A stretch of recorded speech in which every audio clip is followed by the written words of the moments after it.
আসসালামু আলাইকুম। লাস্ট আপডেটটা দেওয়া হয়নি, আমরা কখন পৌঁছাইছি। যাই হোক, আমরা 10টার দিকে ঠিক 10টার সময় আমরা পৌঁছাই গেছি। তো কোথায় হোটেল নিলাম, কত টাকা পড়লো, বিস্তারিত ভিডিওটা কালকে দিব। শরীরটা অনেক ক্লান্ত হয়ে গেছে। 347 কিলোমিটার মোট হচ্ছে আমাদের আর কি জার্নি হয়েছে টোটাল, নিজে রাইড করতে হয়েছে। তো এখন বাজে রাত 1:30। ঠিক এই 1:30টার সময় আসতে হচ্ছে বিচে, কুয়াকাটার বিচে আসছি। তো এইরকম ভিউ যে হচ্ছে সমুদ্রের গর্জন, পাশে বেশ কিছু কাপল আছে আর অল্প কিছু মানুষজন আছে। তো সব কিছু মিলায় মনে হচ্ছে যে মানে কি একটা ক্লান্তি ওইদিকে রেখে আমি শান্তি খুঁজতে হয়তো বা এখানে চলে আসছি সমুদ্রের সঙ্গে।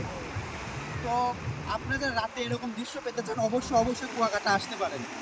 আর ফ্যামিলি ট্যুর হয়তো বা সবচেয়ে বেস্ট হবে কুয়াকাটা ট্যুরটা। এখানে নেক্সট ভিডিওতে সব কিছু বলা থাকবে। আর